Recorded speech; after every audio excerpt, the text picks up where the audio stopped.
Hey, what's up? Like, totally time for 90210. Well, hello everyone. Welcome back to the 90210 show. My name is Mark. With me as always is my fiance Carol. How are you doing today, Carol? Hey, what's up? Much. It's been a good week here. It is November 13th, 1998. Happy Armistice Day, everybody, a couple days ago. I was going to say, I know it's not Armistice Day anymore. Yeah. Because you made a point of reminding me today that it's always 11/11. Yeah, that's right. Yeah. 11/11. The end of World War I. Yeah, that's what I'm sure everybody knows. Everybody knows. Like, I totally knew that before you told me. I know you did. You live in a household with me now. Right. So you're bombarded with all sorts of facts like that I'm sure you do care about. Like I care about some of the things. Like the fact that Danny Steinman directed Friday the 13th Part 5. Former pornographic director Danny Steinman. That is interesting information, though. It makes it's not as pornographic as I thought. There are Friday the 13th Part 5 and this episode. There are a lot of lingering shots on breasts.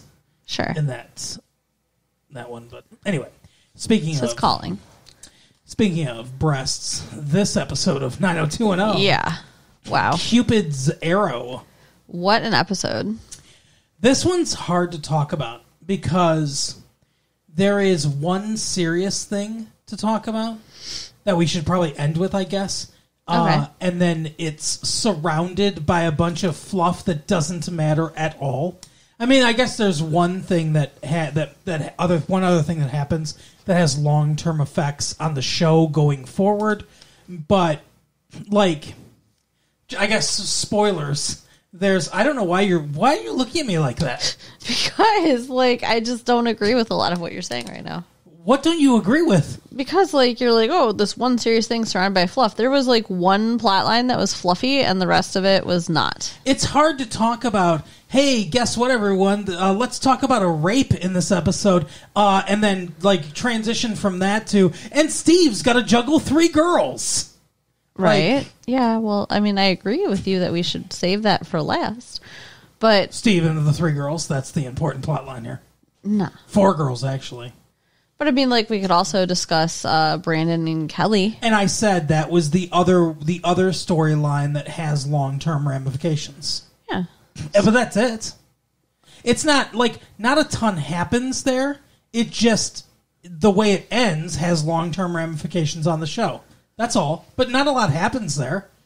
Okay. I mean, I feel like there's some things to talk. Let's just talk about it. Yeah, let's talk about it. So let's stop debating about it and let's talk about it. So the episode... It's time to start whatever and start getting real. What is it? Stop something and start getting real? I don't know. Real. I'm sorry. It's time to stop... What do they say? Stop talking and start getting real? I don't remember what it was. You don't remember the real world? Oh my God, would you stop? You don't remember Puck?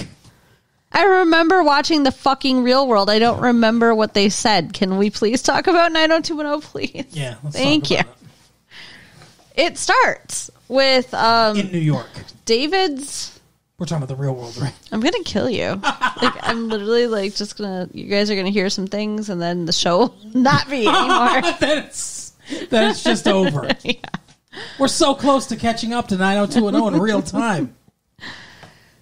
David's song is playing on the radio. We've got David and Valerie in bed together. Yeah, making out. No, David and Valerie weren't making out. And then Donna and Noah are together making out. All right.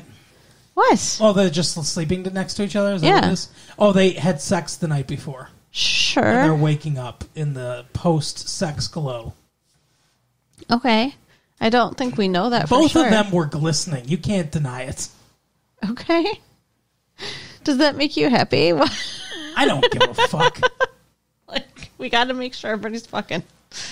But that sounds like a conversation in the writers' room of this show. What I thought was weird though, is David's radio alarm clock or whatever beeped, And then it was his your song's going to be on the radio alarm. Right. And then he turns on like, oh, my song. And it seemed like he like knew it was. I know he couldn't have had an alarm set for that, but it was weird timing. It was like in the movie Flash Gordon, where Flash Gordon goes to this completely remote part of the universe, and he's approaching this whatever the bad guy's lair or whatever, and it's not one of the people. It's a robotic voice going, Flash Gordon approaching. They just have a Flash Gordon alarm. Oh, weird. That is weird. Yeah. But yeah, so the song that he made for Donna is on the radio. It goes like this. Oh, Donna. It does not. And then Valerie looks like horribly pissed off about it. But she does. She acts like she's happy for him. But before this happened, she's like, "Oh, my fucking rock star, you're the best. You sold your song. Your song's like doing well on the charts and everything. Oh, I love you so much. Where's your penis?" And then the song comes on, and she's like, "I don't want to talk to you. Look away from you." Because it's Donna's song. But it's like those things are inexorably linked. Yeah, unfortunately. For her. And then we see that Donna and Noah are making out, and the radio comes on, and it's that song, and she stops making out with him to be like, oh, it's David's song. Yeah, and he's like, she goes, it's on the radio, and he's like, not for long, and he goes to he turns it off. That was pretty funny. And she's like, no, and she turns it back on. And she's weirded out that he's upset. Yeah. And it's like, we're about to fuck. And then your ex-boyfriend's song comes on that he wrote for you. And you're like beside yourself gushing because of this song.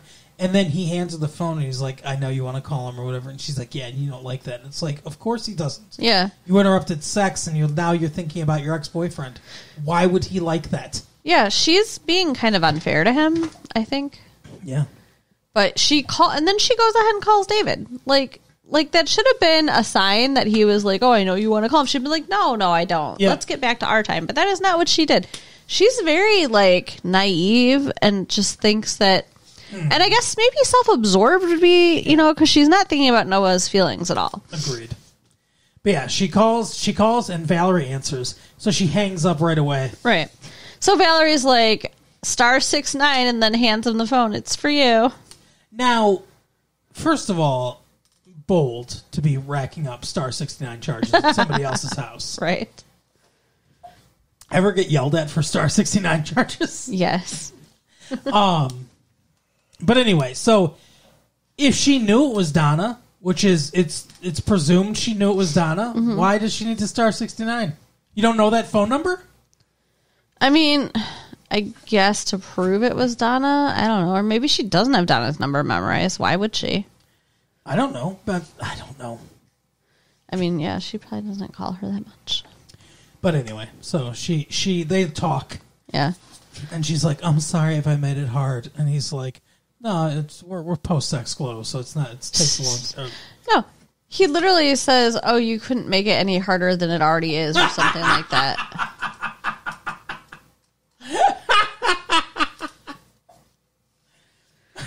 Oh, dirty mind. Get it out of the gutter, man.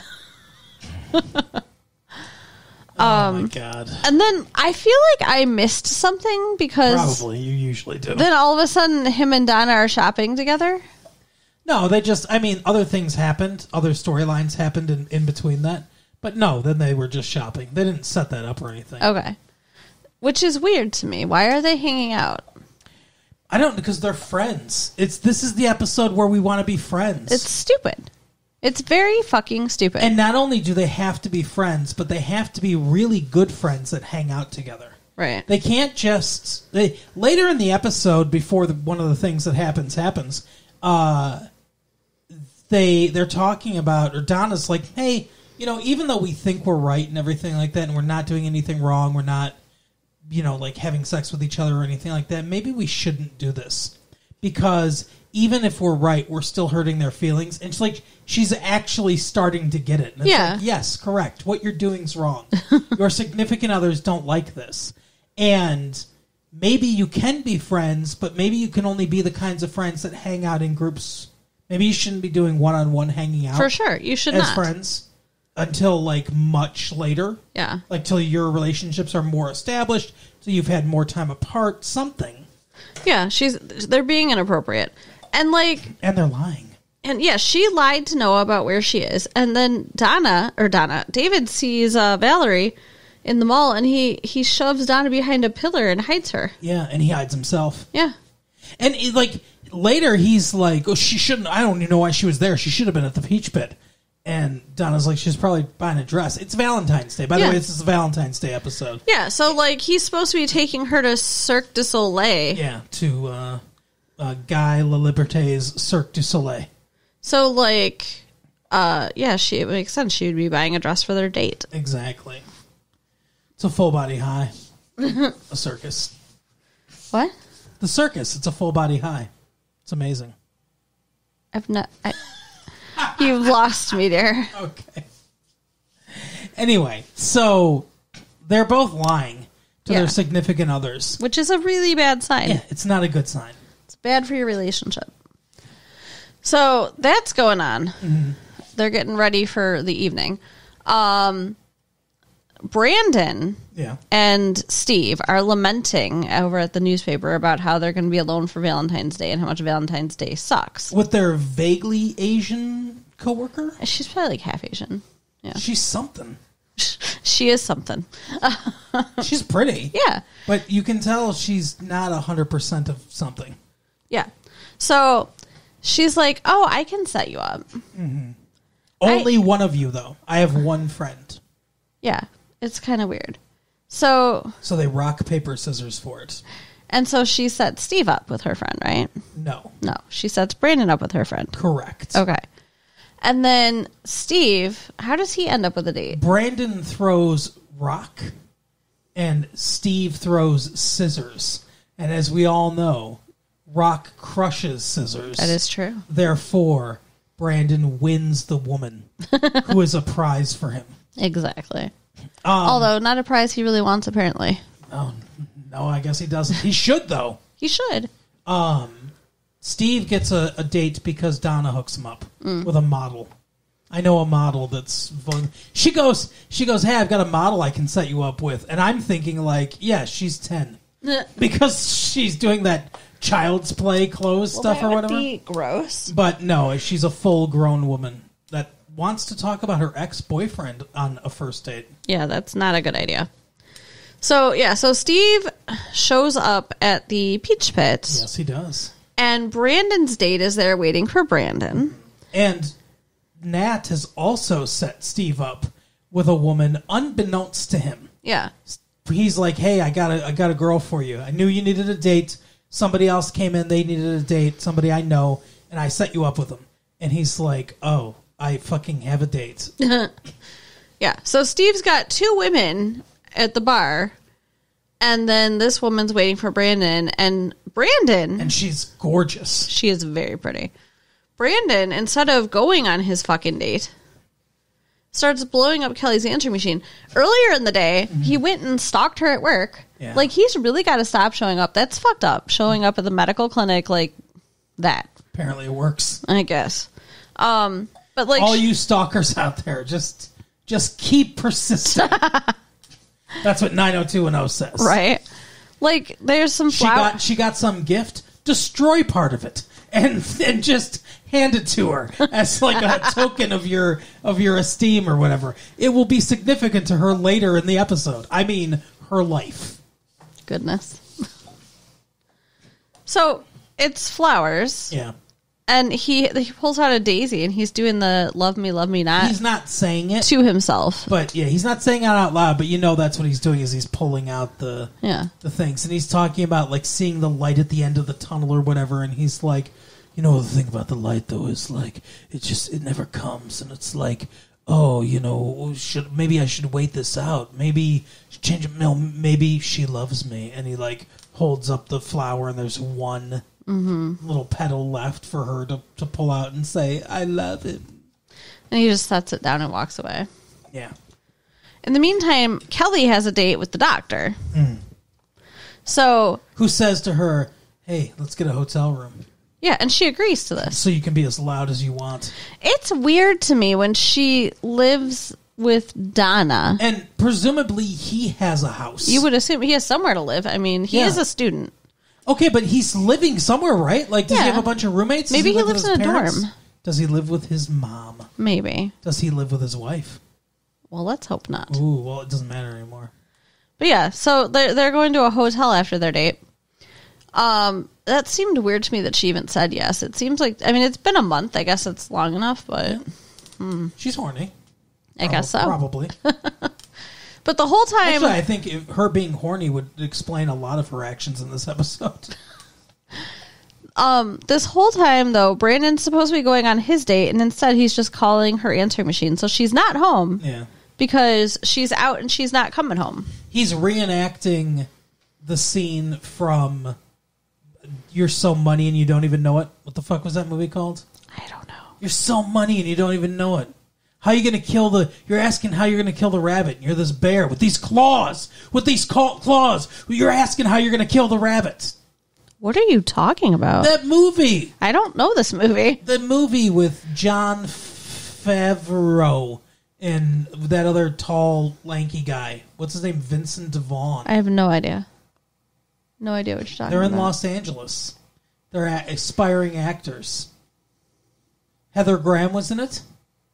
Okay. Ron Livingston. Did we do this for the show? We did it for the show. We've seen it. All right. I can't remember the name of the movie. Okay. They go to Las Vegas, Sure. and he's like, "You're so money, and you don't even know it. Double down on 11," and then they lose, and he's like, "You always double down on 11." Well, you do. Yeah, I agree. He was betting more money than he could afford to lose. That was the problem, not the strategy. Okay. But I can't think of the fucking name of the movie. God damn it! Anyway. The only name in my head is like Get Shorty, and it's not that. That's another movie. Sure.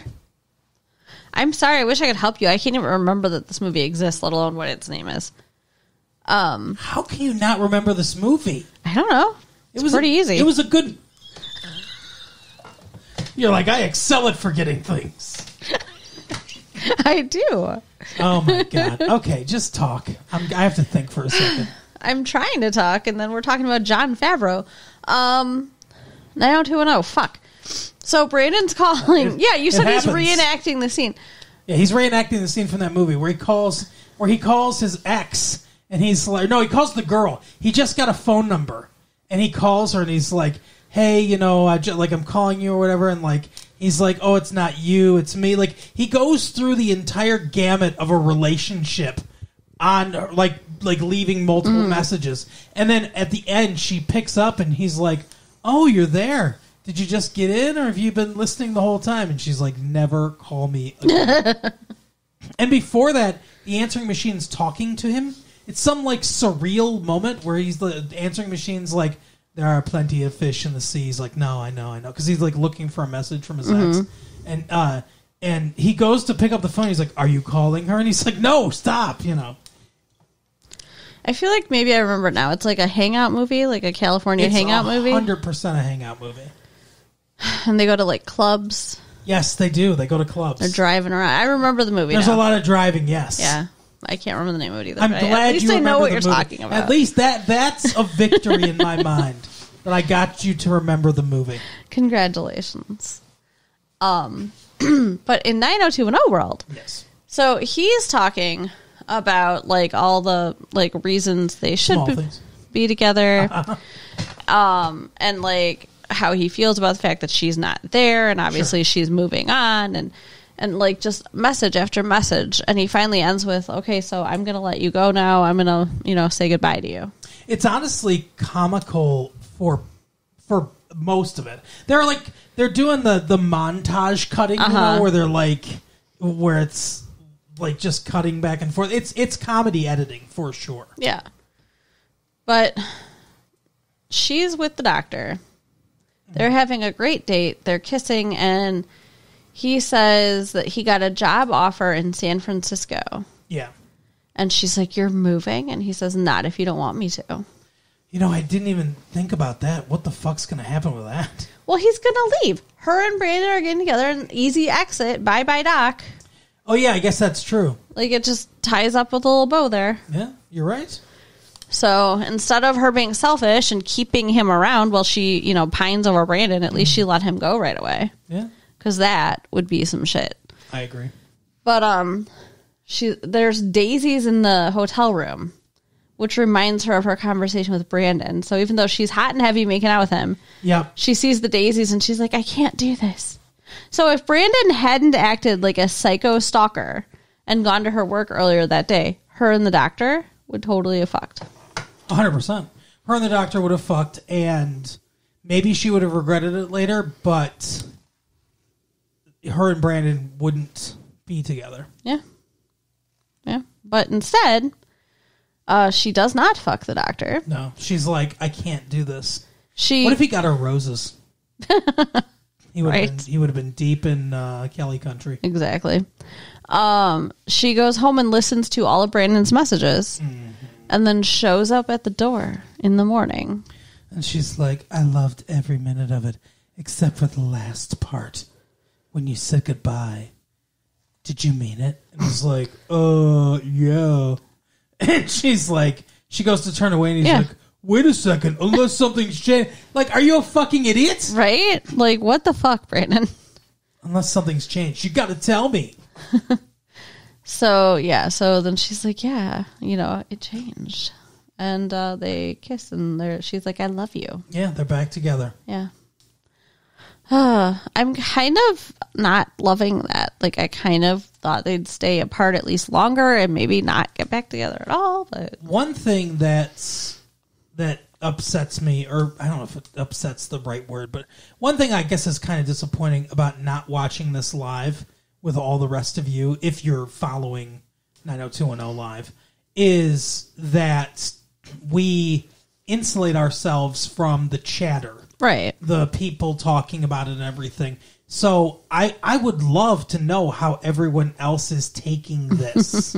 Yeah. Because I have to assume that last year when this happened, it was controversial. Oh, yeah. I'm sure this was water cooler talk. So, yeah, I don't... like I said, I'd love to know how people take it. I don't like it. Yeah. I'm with you. I'm not...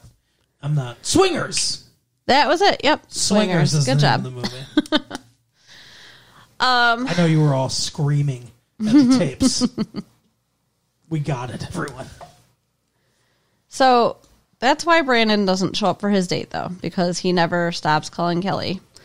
And Steve ends up with his 2 dates at the Peach Pit and Brandon's date also showing up And a looking for fourth him. woman. Yeah. So Steve's on an actual date. The other woman who thinks that he's on a date with her is approaching him wanting drinks. Well, she doesn't think that they're on a date. She's like, so he's on the date that he got set up with. They're sitting at a table. She's talking about it, her ex, and he's like, The gorgeous blonde walks in, and he goes over to talk to her, and he's like, still no Brandon? Because she's waiting for Brandon. And she's like, no Brandon. Let's dance. I want to dance. And so then they start dancing, and she thinks, I guess, that he just doesn't have a date, but she doesn't think that they're on a date. Right. She wants she looks like she wants him, though. I didn't mean her. There's another woman over there, right, that comes up and asks about drinks? There's another woman that comes up right at the end, the one that Nat set him up with. Yeah, so I'm saying he's with the one he's on a date with, another one who thinks that they're on a date. Yeah. And then Brandon's date comes up, too. So there's like... Well, she thinks they're going to be on a date, because that's actually the first interaction he has with that woman. Okay. Never mind. I lost what I was trying to say. All the three of them are like cuddling around him. And you think like he's going to get in trouble or whatever. And then David walks in and he's like, look, it's David Silver. Yeah, that was funny. So they all surround David asking for his autograph. Exactly. And then that's when this woman that looks kind of like Claire, I really think she looks a little like Claire, yeah, comes up to him and she's like, kiss me and walk me to the door. And he's like, all right, whatever. And so they kiss and they're walking to the door and she's like, that greasy guy at the bar, does he look like whatever, devastated or something? And he's like, yeah. Oh, yeah, he's killing himself right now, actually. And she's like, good. And that's the last time I let my cousin set me up or whatever, something like that. Yeah. And so he's like all smitten for her because he had a kiss with her. But she just leaves. Steve's like a puppy. Anybody that shows him the tiniest bit of affection, he's like, I love you forever. But I mean, like, those other women were interested in him. Yeah, but she put his lips on him. She put his lips on him? She put her lips on him. There you go. Yeah, so he doesn't even care about the other women now. He just wants her, which he's whining about later to Brandon. We don't see how that ends with the other women, by the way. Does he just leave? I don't know. I mean, none of them really have any claim to him, so...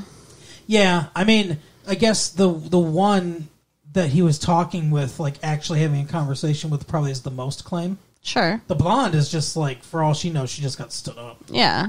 Well, she did. Brandon she never did, shows up. Yeah, she did get stood up, but she never had, like, an expectation that she was going to go out with Steve. No. So, yeah, I mean, I guess it could have been a worse Valentine's Day for him. But anyway, so they're in a car, and, like, Steve and Brandon, the next day, are in the car. They're complaining about love because Kelly hasn't made the worst decision of her life yet. And he's talking about how Cupid's a piece of shit and all this stuff and everything. And he gets pulled over because he blows through a stop sign because he's a rich, entitled Beverly Hills kid. Right. And Steve. I called this. Yeah, you did. They're in his Corvettes. You did. Like, he's saying, like, why can't I find this woman from last night and blah, blah, blah. It's this. It was so. You know how I can call things so easily in this show? I think of the stupidest thing that could happen, and then it's always that. Right. So the cop that pulls them over is the girl. Yeah. And she gives him her phone number. Yeah. You think she's going to hang around, or you think that's just like I don't know. a comedy bow on the end of it? I wouldn't mind if she did. Like, she seems like an interesting character. Do you remember how Steve plagiarized that one guy from Law and Order's set list when he did comedy once at the Peach Pit After Dark? Yeah. And how that never came back to anything? Oh, my God, you're right. What the fuck? They just drop shit. Yeah, they do. We'll see. So I think they might just drop her. Or maybe she'll be the next cast member. Who the fuck knows with this group? So, back to David and Donna. Yeah, let's go back to David and Donna. When they're leaving the mall or whatever. God, we really left them on a cliffhanger. We did. They get in a car accident. Like, he is like, I have to go pick Valerie up for our date in like an hour, and nobody knows they're together, and, oh, haha, we've gotten away with it. And then that's what they did, too. They laughed and rubbed their hands together. Right. And then they get rear-ended. And not in the good way. No. This car, like, whatever, veers in front of them. They brake, and then the car behind them just... And Donna's like, he asked if she's okay, and she's like, no, I'm not, and her back's all hurt. Yeah, Donna broke her back or whatever. And the EMT keeps saying, okay, let me take you to the hospital. You should get checked out. And she's like, no, if I need help, I'll talk to my dad. He's a doctor. Like, yeah, that's not smart. No, not at all. You could have such horrific internal injuries after a car accident like that you don't even know. Right. Like, yeah, her back hurt. If you have any kind of pain at all, you should definitely get checked out if you've been in a car accident, because you have no idea. Like, her back hurts severely enough that she needs medication for it, and it's like you could have broken discs. Yeah. And like, there's a situation where you can actually like rupture a disc or have it like whatever, like get injured in your disc, and you can still walk. It hurts and everything like that. And then you just take the wrong step, and it finishes the break. You can paralyze yourself. Oh, God. Okay, new fear. Thanks. Well, don't get in a car accident, but like that's one. It doesn't just happen on its own. It just doesn't just spontaneously fucking break. Like, I mean, I guess if you ever have a child and then they step on a crack, maybe that happens in that case. But look out for those cracks. But anyway, so she doesn't go to the doctor. And instead, she calls her dad and says, Dad, I'm in a lot of pain, so I need pain medication. So her dad says, oh, that's okay. I'll get you some hydrocodone. Yeah. And at the end of the episode, we see her taking 2 of them because her back's still hurting. So that's not good. I don't know if you guys know what hydrocodone is, but it's a very powerful narcotic. Yeah, it's an opiate. So. Yeah, it's no good. No. I mean, it is good for some people. Well, yeah. I mean, if you have terrible pain, if you manage your pain properly, you know, sure. Smoking marijuana is probably better for you. Just okay. saying. It's not narcotic. It's less addictive. Has fewer side effects. I'm just saying. So David is late for his date. Like, he's like, oh, our thing started 10 minutes ago. So. He's like, well, we're definitely busted. We got to tell him. So they walk into the peach pit together. Like, not cool. Already Valerie and Noah are talking, and Valerie's like, I bet you they're together. He's like, no, they're not. And then they come in. She's in her fucking office or whatever. She told me. Yeah, because she lied. That was so dumb. And then they come in together, and they both get pissed off and everything, and they're like, what the fuck? You guys were together? And they're like, yeah. She's like, believe it or not, he was helping me pick out your present. And he's like, yeah, well, I don't believe it. Where were you really? And Valerie's like, whatever they say, it's a lie. Yeah, and then Donna's like, well, we got in a car accident, and at the end of the conversation when they're all mad at her, she's like, and my back hurts. Thanks for asking. Like, she's all acting, I don't know, like she's has some kind of leg to stand on here. She doesn't. Exactly. Like, she thinks though that Noah's treating her poorly. Yeah, which is dumb. And then the last piece of the puzzle before we get into the end. Yeah. Earlier in the day, Valerie's at the Peach Pit, cleaning glasses or whatever bartenders do when they're waiting for extras to walk in to have conversations with. And this guy walks in and he's like, what's up? I'm fucking Noah's brother. And she's like, oh, he never mentioned that he had a brother. And Noah comes out and he's like, because I don't, he's fucking dead. Because I wanted to be like him and he's a piece of shit or whatever. And the guy's like, well, here I am. And so it turns out that Noah has a half-brother. When Noah got his trust, his half-brother tried to put a stop to it. Yeah, he said that he wasn't a real, whatever their real last name hunter. is. Yeah. Because their dad... Because he's not Sean Hunter. Yeah, they're half... Right. Because they're half-brothers, because their dad... left the older brother's mom for Noah's mom. Correct. Because he was cheating with her. Yeah, yeah, exactly. You got it. So there's resentment there, which, it's not Noah's fault. So that's stupid. Absolutely not. Noah literally wasn't there. God, I mean, until he was. Yeah. But. So I don't know. They make up though. Kind of. I mean, he's like, the older brother's like, I'm getting married to this whatever bitch that lives in Paris and I hate her and I don't want to get married. And he's like, then don't get married. And he's like, what? Cause a scandal or behead her? I don't know what the fuck his rich. Behead her? He says some stupid thing we'll call it off, cause a scandal or something like that. He's just weird. He's in the royal family. No one gives a fuck. Okay? Right. But anyway, so he's like, I'm trapped or whatever, but I'm looking for a best man, and you're the best man I know, so I guess that Noah's okay with that. Yeah. But, so he didn't even want to acknowledge he existed, but he'll be his best man. So, this guy's there also. Yeah. And Noah is drunk. Very drunk. He comes up to what's her name? Valerie? No, Donna. Donna. Comes up to Donna and she's like, yeah, I think I'm going to go home or whatever. And he's like, yeah, why don't you fucking go out with David, you fucking man. Or whatever. He's all mad and everything. And so she leaves. She's like, you're drunk and you're an asshole. And she leaves.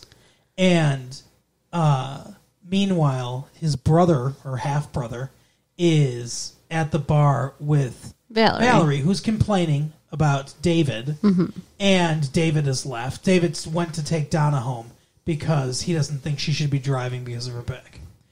She hasn't had anything to drink up until this point. Right. She gets one glass of red wine. Which Noah pours the two of them wine, pushes the glasses at them and says, go with God. I don't really understand what was going on there. Was he giving them his blessing? What? I don't. The whole thing was weird. Yeah.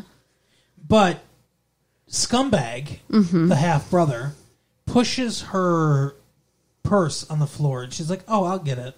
And she bends down, and out of his pocket, like he's fucking just ready.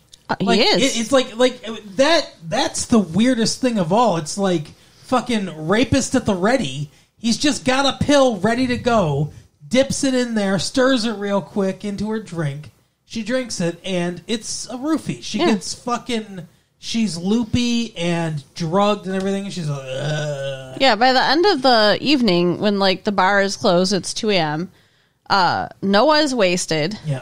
Valerie's got her head on the bar, slurring her words. And Rapist is just ready to fucking ravage her. He's like, get out of here, Noah, basically. Like, he wants... He does. He's like, why don't you go fucking upstairs, Noah? Go to sleep. Sleep it off. Like, what is he going to do? Fuck her on the bar? Like, what is going on here? I don't know. And... So, I always, first of all, this is probably going to sound insensitive, ignorant, stupid. Maybe don't say it then. Well, I need to say it, okay? Okay. I've never understood this, okay? He thinks she's pretty or whatever, fine, sure. But drugging a woman that, like, can't consent, that's just laying there, that's, like, drugged and having sex with her, how do you get any pleasure out of that? I mean, I know it's not like, it's like, I know if you do get pleasure out of it, it doesn't make it good or anything like that, and I guess maybe it's not about that or whatever, but I don't understand that mentality. I don't understand the mentality of like, oh, I like this girl, let me drug her and then fuck her. Like, if he liked her, why not, like, actually talk to her and try to, like, charm her and shit like that? Well, maybe he isn't charming. Maybe he isn't capable of picking up a woman in a normal fashion. I guess. It's total fucking loser shit to me. Yeah. I mean, it's like he's obviously a fucking scumbag, too. Like, he's more than just a loser. But using, like, date rape drugs like this and stuff is just loser shit to me. Yeah. If you're out there, if any of you are out there even thinking about doing this or whatever, just know that us at Retro Late Fee will think you're a loser. So we will socially ridicule you, okay? And you might have legal ramifications, too. And, by the way, women are human beings with their own thoughts and feelings and, like, autonomy and stuff like that, so you should respect that, probably. Probably. Yeah, so Noah is already so wasted is the only excuse that he has in his corner, and I don't even know how great of an excuse this is. I don't know that Noah is, like, 100% a bad guy here, as much as I hate to say it. But, so, the brother's going to rape her. But I mean, planning on it. But he gets a phone call. His fiancée calls him from Paris, and he's like, oh, I got to take this long-distance phone call at your bar. You'll pay for it, right? And so he starts talking to her. But he's like, and Noah's like, come on, Valerie, let's give him some space. And he's like, no, fuck, no. That's like, Yeah, he looks like he was taking his toy. He's like, no, it's mine. I drugged her. So Noah takes her up to The office, and they like plop down on the couch together. And he leans over and he's like, anybody tell you you fucking look beautiful tonight or whatever? And he starts kissing her neck. And she's just kind of staring, like, forward. Mm-hmm. Not, like, she's not saying anything. And, like, you can kind of tell she's just not there anymore. Yeah. Like, she doesn't even understand anything that's going on. It's actually incredible acting from Tiffany Amber She Thiessen. does a fantastic job the whole thing, the next morning and everything, too. And, yeah. It's really believable and fantastic. She does a really great job in this. But, yeah, so they have sex. Well, he has sex with her. He rapes her. But he doesn't. I don't think he really rapes her. This is her ex-boyfriend. Intent matters, right? I feel like it does. Okay. Because this is her ex-boyfriend. They have had sex before. And he doesn't know she's been drugged. And he is also too drunk to consent. So here's the problem, though. In the state that she was in, I don't think she probably didn't kiss back. She probably wasn't moving. You know what I mean? Like, no, there are signs that a woman is consenting and wants to have sex with you when she's having sex with you, like, putting a hand on the back of your neck, or like, moving in motion with you or whatever. Not ragdolled around like, she was drugged. In reality, I think that's probably how she would be. And I know he's super drunk, but, like, I don't know. I feel like, and it's just a show. Obviously, this didn't happen, so it's like, I guess you can kind of give leeway to the show. But I think in real life, he would have even being that drunk, maybe noticed something was wrong. You'd think, yeah. Especially because, like, she wakes up completely naked, and like he had to have taken her clothes off, like all of her clothes, because she probably was not helping. Because imagine, like, he's got to sit her up, take her dress, off, and then she flops back down. Like, she was so out of it before they even got up there, and the drug would just keep working on her and everything. Like I said, this is not a deal breaker for me. I'll give the show the benefit of the doubt because it didn't really happen, and like they want the confluence of her being drugged and him being drunk so that he's like not 100% in the wrong. Mm-hmm. But I think in reality, like even someone super drunk would be like, "Wait, this is not how it normally is supposed to be." Like they know something was wrong. You'd think. But in the morning, she wakes up and he's just like, "This never happened." Yeah, he's all freaked out because now he's sober and he's like, "Oh fuck, we cheated on our significant others out of our anger," and he thinks she's a willing participant or whatever. And she looks absolutely awful. Like they did a good job with her makeup too. She got like this white lips, just completely pale, and she's like, "I don't feel good." Yeah. And he's like, "You had a lot to drink last night, huh?" She's like, "I had one drink." I don't think she says that. No, she did. She said 1 glass of wine. She said that. I know. She says that to somebody else. I don't think she says it to him. Okay. I don't think she responds at all. She's very much like... like maybe it was David. I think she said something to David, and I think she said something to the doctor. Mm-hmm. She definitely said 1 glass of wine, I think, twice.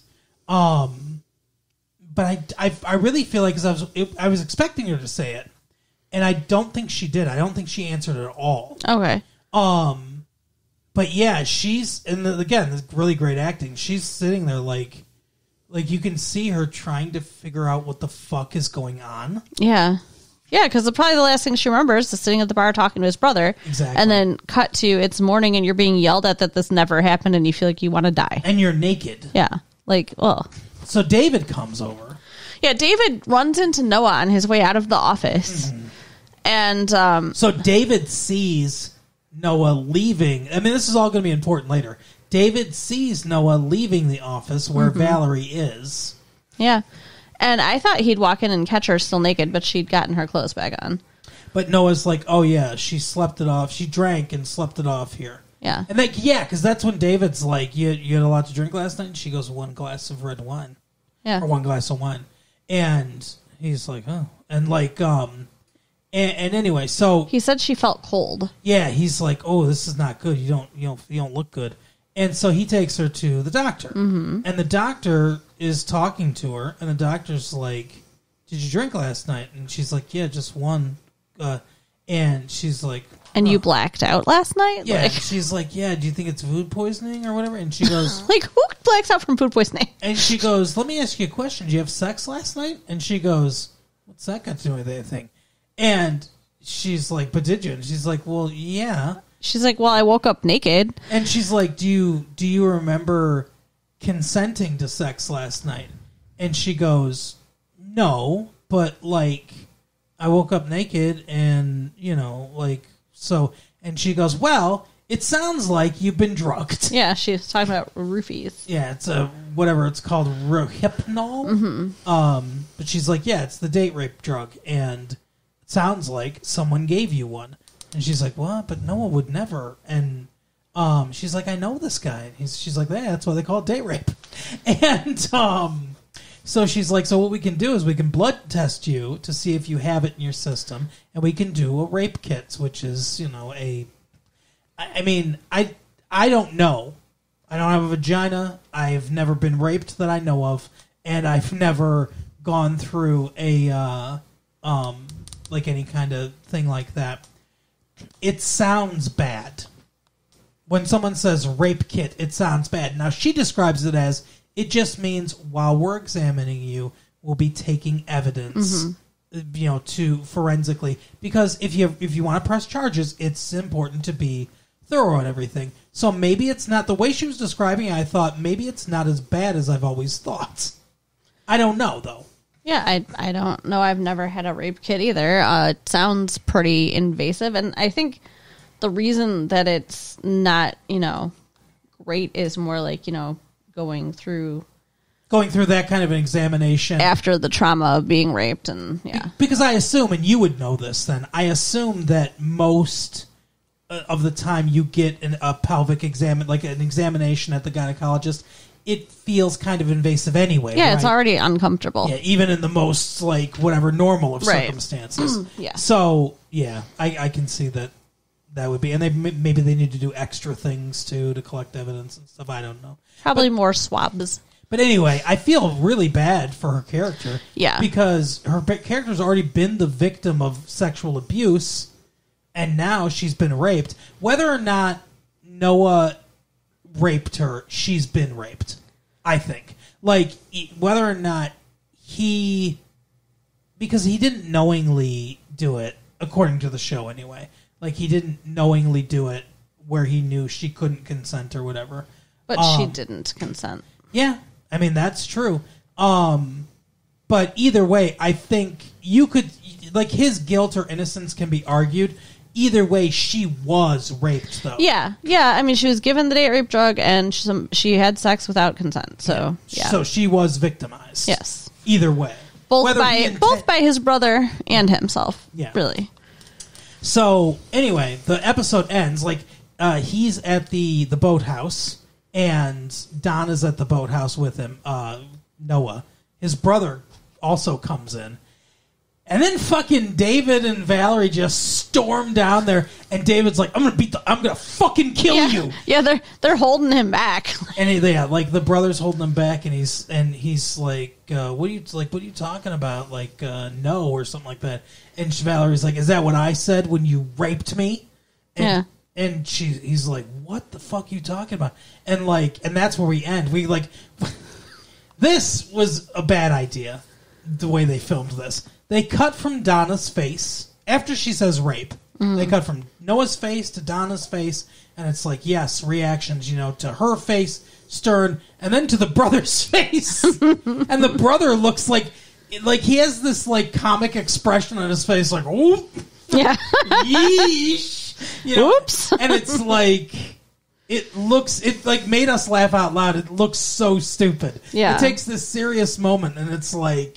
They should have just been like Noah's reaction, Donna's reaction, her looking pissed with a little bit of David right there because it's kind of a two-shot with her, and then end it. It was kind of startling, though. It's like we leave off when she's talking to the doctor, and the doctor's mentioning doing these tests, and then bam, she's accusing Noah of raping her. Well, obviously what happens off screen is David took her there. They do the tests, and they're like, yep, it looks like, maybe a little force. Who knows? I don't know. But you definitely had sex. We have evidence of that. You definitely have the drug in your system. Yeah. And she told David, and David's like, let's go fucking kill him. Yeah. At least she's not in trouble for infidelity. Noah was just worried about being in trouble for cheating. Yeah, she couldn't have consented. So, in essence, she did not cheat. Yeah, no, she didn't. Because she could not have, she didn't consent. So she didn't make that decision. I have a question, though. Yeah. Donna and David spent the night together. What's up with that? Because they mentioned that, she's like, David's like, I should have come back here for you instead of staying with Donna. Yeah. It sounded like they were together all night. He said he dropped her off at home. He did?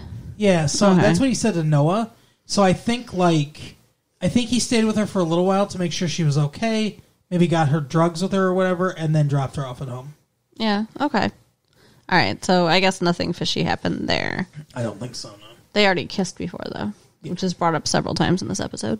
But yeah, so it sounds like Valerie's going to be prosecuting Noah. Pressing charges. Well, if she was going to press charges, why wouldn't she just press charges instead of going and confronting him? That's true. I don't know.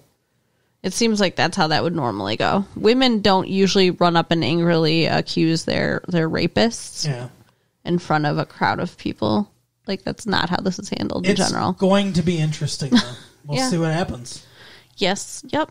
I found it a very interesting scenario to discuss because there's definitely some ethical questions. Well, yeah, 100%.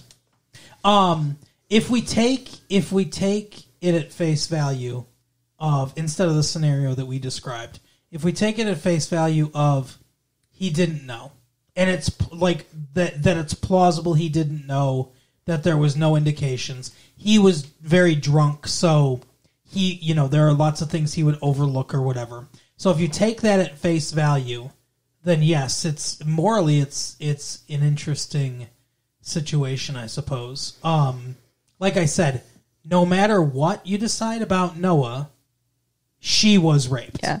Well, and I feel like his brother is a villain and a rapist, even though he didn't have the sex. Yes, I think. Yeah, I agree. I think even though he didn't have the sex, because he had the intent, he's probably more than Noah is. Yeah, I more think. at fault. Yeah, but I do think she didn't consent. I mean, that's the thing. It was very clear that she didn't consent. She didn't consent, and yeah, they used to date, but it would be different if they were currently dating. Yeah. It would be different if they were currently dating and consent was kind of just implied. It's like every time we have sex, I don't ask you, is this okay? Right. Like, I just, you've never said no. If you did say no, I would stop. Of course. If you withdrew consent, I would stop, of course. But it's just like when you're in a relationship, consent's kind of implied, Mm-hmm. But they weren't. So, it'd be different if they were currently in a relationship, but they weren't. They're both dating other people. So, you would think that, because she couldn't even kiss back. Yeah. Which, would be at least, indicating consent. I can't imagine her body, I can't imagine that she did anything that indicated consent. Yeah. She obviously didn't consent verbally. I can't imagine that she did anything. Even, like I said before, putting her arms around him, right? I can't imagine that she did anything like that to indicate consent. The only thing he has going for him in defense is that he could barely walk or talk himself. Yeah, but I mean, it doesn't look good for him. No, well, and I mean, either way, he definitely cheated. He definitely cheated, and he I think he and the brother, if the whole story comes out, which I assume it will at some point, if the whole story comes out, I think he and the brother are both liable. Yeah. I think they both did wrong, and I think they're both liable. But I feel like this is definitely going to be the end of him and Donna's relationship. Yeah, oh, for sure. This might be the beginning of the end of him as a character. I don't even know. Yeah, well, might be when he goes to prison. Right. I don't know. They're rich. They'll get out of it. But that is the episode for the week, Carol. And I'm actually excited for next week now. Me too. To see what's going to happen. But get other people excited about doing other things. So you can write us at latefee1994@AOL.com. With your consent, yes. Check out our website at www.retrolatefee.com. Yes. And share the tapes with your friends. Oh, we'll see you next time. Bye. Bye.